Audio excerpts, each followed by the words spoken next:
संतोषी माता की जय। नमस्कार दोस्तों, स्वागत है आपका मेरे YouTube चैनल आर के भक्ति में। दोस्तों, मैं आज आपको संतोषी माता की व्रत कथा सुनाऊंगा। कृपया उसे ध्यानपूर्वक सुने।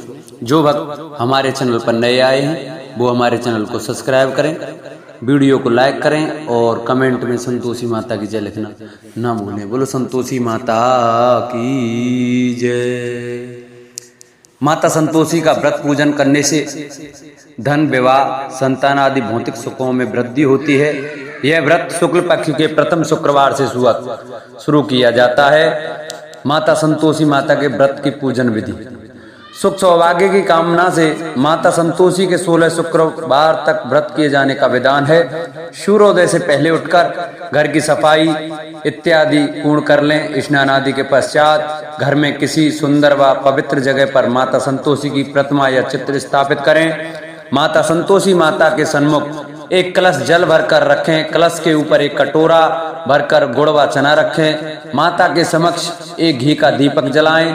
माता को अक्षत, फूल, सुगंधित गंध, नारियल, लाल वस्त्र या चुनरी अर्पित करें। माता संतोषी को गुड़ व चने का भोग लगाएं।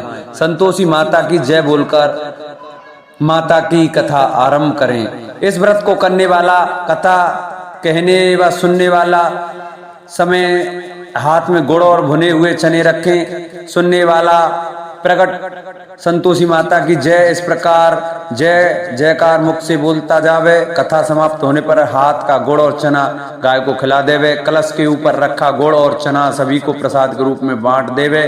कथा से पहले कलश को जल से भरे और उसके ऊपर गुड़ व चने से भरा कटोरा रखे तथा कथा समाप्त होने और आरती होने के बाद कलश के जल को घर में सब जगहों पर छिड़के और बचा हुआ जल तुलसी की क्यारी में सींच देवे। बाजार से गुड़ मोल लेकर और यदि गुड़ घर में हो तो वही काम में लेकर व्रत करे। व्रत करने वाले को श्रद्धा और प्रेम से प्रसन्न मन से व्रत करना चाहिए। इस दिन व्रत करने वाले स्त्री पुरुष को न ही खट्टी चीज हाथ लगानी चाहिए और न खानी चाहिए। संतोषी माता की व्रत कथा। एक बुढ़िया थी जिसके 7 बेटे थे। उनमें से 6 कमाते थे और एक कमाने वाला नहीं था। वह बुढ़िया उन 6 को अच्छी रसोई बनाकर बड़े प्रेम से खिलाती। वह 7वें को बचा कुचा झूठन खिलाती थी, परंतु वह भोला था, अतः मन में कुछ भी विचार नहीं करता था। एक दिन वह अपनी पत्नी से बोला, देखो मेरी माता को मुझसे कितना प्रेम है। उसने कहा, वह तुम्हें सभी की झूठन खिलाती है, फिर भी तुम ऐसा कहते हो। चाहे तो तुम समय आने पर देख सकते हो। एक दिन बहुत बड़ा त्योहार आया। बुढ़िया ने 7 प्रकार के भोजन और चूरमे के लड्डू बनाए। 7वां लड़का यह बात जांचने के लिए सिर दुखने का बहाना करके पतला कपड़ा ओढ़कर सो गया और देखने लगा। माँ ने उनको बहुत अच्छे आसनों पर बैठाया और 7 प्रकार के भोजन और लड्डू परोसे। वे उन्हें बड़े प्रेम से खिला रही हैं। जब वे 6 उठ गए तो माँ ने उनकी थालियों से झूठन इकट्ठी की और उनसे एक लड्डू बनाया। फिर वह 7वें लड़के से बोली, अरे रोटी खा ले। वह बोला, माँ मैं भोजन नहीं करूंगा, मैं तो परदेश जा रहा हूँ। माँ ने कहा, कल जाता है तो आज ही चला जा। वह घर से निकल गया। चलते समय उसे अपनी पत्नी की याद आई जो गौशाला में कंडे थाप रही थी। वह बोला, हम विदेश को जा रहे हैं, आएंगे कछकाल, तुम रहियो संतोष से, धर्म अपनो पाल। इस पर उसकी पत्नी बोली, जाओ पिया आनंद से, हमारी सोच हटाए, राम भरोसे हम रहे, ईश्वर हमें सहाय। देव ने सानी आपनी, देख धरू में धीर, सुध हमारी ना विसारियो, रखियो मन गंभीर। इस पर वह लड़का बोला, मेरे पास कुछ नहीं है, यह अंगूठी है सो ले और मुझे भी अपनी कोई निशानी दे। वह बोली, मेरे पास क्या है, यह गोबर भरे हाथ हैं। यह कहकर उसने उसकी पीठ पर गोबर भरे हाथ की थाप मार दी। वह लड़का चल दिया। ऐसा कहते हैं इसी कारण से विवाह में पत्नी पति की पीठ पर हाथ का छापा मारती है। चलते समय वह दूर देश में पहुंचा। वह एक प्यारी सी दुकान पर जाकर बोला, भाई मुझे नौकरी पर रख लो। व्यापारी को नौकर की जरूरत थी, अतः बोला, तनख्वाह क्या देख कर देंगे, तुम रह जाओ।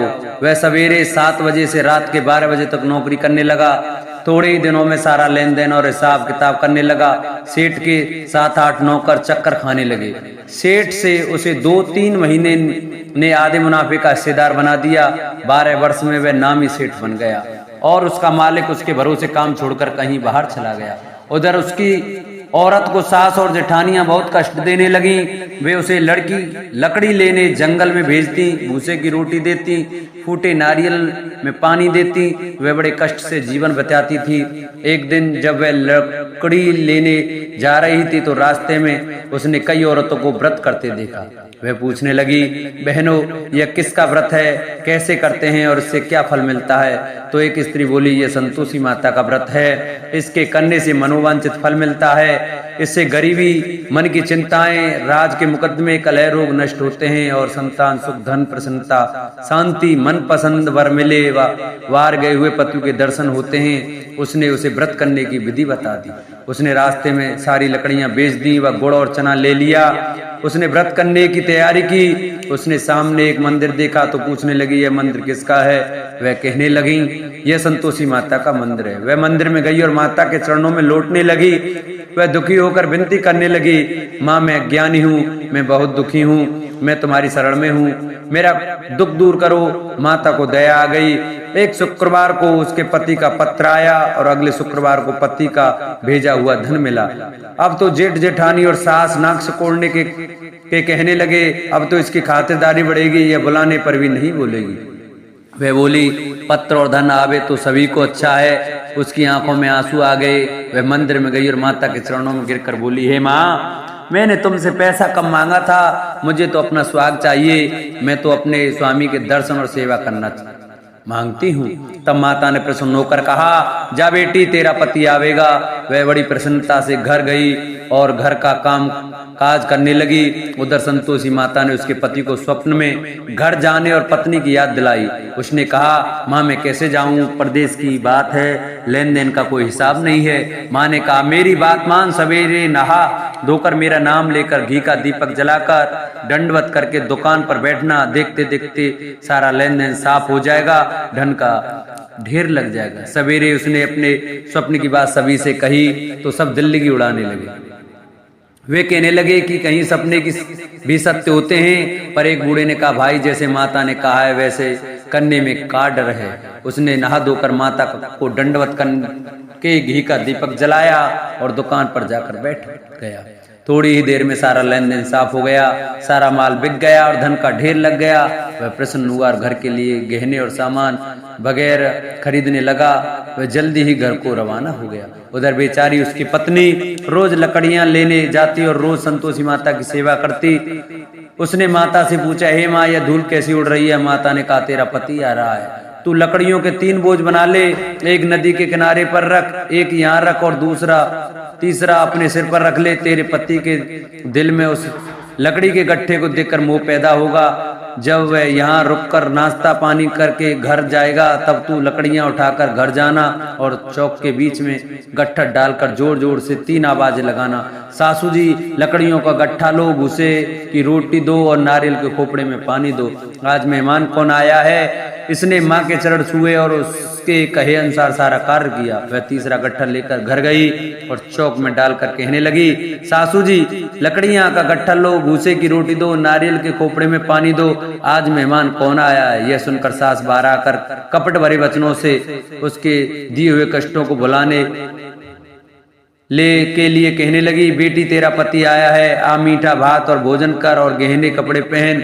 अपनी माँ के ऐसे वचन सुनकर उसका पति बाहर आया और अपनी पत्नी के हाथ में अंगूठी देखकर व्याकुल हो उठा। उसने पूछा, यह कौन है? माँ ने कहा, यह तेरी बहू है। आज 12 बरस हो गई, यह दिन भर घूमती फिरती है, काम काज करती नहीं है, तुझे देखकर नखरे करती है। वह बोला, ठीक है, मैंने तुझे और इसे देख लिया, अब मुझे दूसरे घर की चाबी दे दो, मैं उसमें रहूंगा। माँ ने कहा, ठीक है, तेरी जैसी मर्जी। और उसने चाबियों का गुच्छा पटक दिया। उसने अपना सारा सामान तीसरी मंजिल के ऊपर कमरे में रख दिया। एक ही दिन में वे राजा के समान ठाट बाट वाले बन गए। इतने में अगला शुक्रवार आया। बहू ने अपने पत्नी से कहा, मुझे संतोषी माता के व्रत का उद्यापन करना है। वह बोला, बहुत अच्छा, खुशी से कर ले। जल्दी ही उद्यापन की तैयारी करने लगी। उसने जेठ के लड़कों को जिमने के लिए कहा। उन्होंने मान लिया। पीछे से जेठानिया ने अपने बच्चे को सिखा दिया, तुम खटाई मांगना जिससे उसका उद्यापन पूरा ना हो। लड़कों ने जिम कर खटाई मांगी। बहू कहने लगी, भाई, खटाई किसी को नहीं दी जाएगी, यह तो संतोषी माता का प्रसाद है। लड़के खड़े हो गए और बोले पैसा लाओ। वह भोली कुछ ना समझ सकी उनका क्या भेद है, उसने पैसे दे दिए और वे इमली की खटाई मांगकर खाने लगे। इस पर संतोषी माता ने उस पर रोष किया। राजा के दूत उसके पति को पकड़ कर ले गए। वह बेचारी बड़ी दुखी हुई और रोती हुई माता जी के मंदिर में गई और उनके चरणों में गिरकर कहने लगी, हे माता, यह क्या किया? हंसाकर अब तो मुझे क्यों रुलाने लगी? माता बोली, पुत्री, मुझे दुख है कि तुमने अपमान करके मेरा व्रत तोड़ा है और इतनी जल्दी सब बातें भुला दी। वह कहने लगी, माता, मेरा कोई अपराध नहीं है, मुझे तो लड़कों ने भूल में दल दिया, मैंने भूल से ही उन्हें पैसे दे दिए। माँ, मुझे क्षमा करो, मैं दोबारा तुम्हारा उद्यापन करूंगी। माता बोली, जा, तेरा पति रास्ते में आता हुआ ही मिलेगा। उसे रास्ते में उसका पति मिला। उसके पूछने पर वह बोला, राजा ने मुझे बुलाया था, मैं उससे मिलने गया था। वे फिर घर चले गए। कुछ ही दिन बाद फिर शुक्रवार आया। वह दोबारा पति की आज्ञा से उद्यापन करने लगी। उसने फिर जेठ के लड़कों को बुलावा दिया। जेठानियों ने फिर वही बात सिखा दी। लड़के भोजन की बात पर फिर खटाई मांगने लगे। उसने कहा, खटाई कुछ भी नहीं मिलेगी, आना हो तो आओ। यह कहकर वह ब्राह्मणों के लड़कों को लाकर भोजन कराने लगी। यथाशक्ति उसने उन्हें दक्षिणा दी। संतोषी माता उस पर बड़ी प्रसन्न हुई। माता की कृपा से 90वें मास में उसके एक चंद्रमा के समान सुंदर पुत्र हुआ। अपने पुत्र को लेकर वह रोजाना मंदिर जाने लगी। एक दिन संतोषी माता ने सोचा कि यह रोज यहाँ आती है, आज मैं इसके घर चलूं, इसका सासरा देखूं। यह सोचकर उसने एक भयानक रूप बनाया। गुड़वा चने से सनामुख, ऊपर को सूंड के समान होठ, जिन पर मक्खियां भिन भिना रही थी। इसी सूरत में वह उसके घर गई।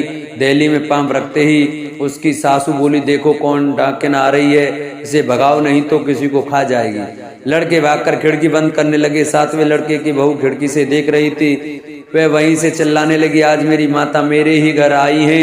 यह कहकर उसने बच्चे को दूध पिलाने से हटाया। इतने में सास बोली, पगली, किसे देखकर वाल उतावली हुई है, बच्चे को पटक दिया है। इतने में संतोषी माता के प्रताप से वहां लड़के ही लड़के नजर आने लगे। बहू बोली, सासू जी, मैं जिसका व्रत करती हूँ ये वो ही संतोषी माता है। यह कहकर उसने सारी खिड़कियां खोल दी। सबने संतोषी माता के चरण पकड़ लिए और विनती कर कहने लगे, हे माता, हम मूर्ख हैं, अज्ञानी हैं, पापिनी हैं, तुम्हारे व्रत की विधि हम नहीं जानती। तुम्हारा व्रत भंग कर हमने बहुत बड़ा अपराध किया है। हे जगत माता, आप हमारा अपराध क्षमा करो। इस पर माता उन पर प्रसन्न हुई। बहू को जैसा फल दिया वैसा माता सबको दे। बोलो संतोषी माता की जय। जिन भक्तों को हमारी वीडियो अच्छी लगी हो वो हमारी वीडियो को अपने सभी मित्रों पे ज़्यादा से ज़्यादा शेयर करें। हमारे चैनल को सब्सक्राइब करें, बेल आइकन दबाना न भूलें, जिससे हम जो वीडियो डालें वो आप तक जल्द पहुँचें। हमारी वीडियो को लाइक करें और कमेंट में संतोषी माता की जय लिखना न भूलें। बोलो संतोषी माता की जय।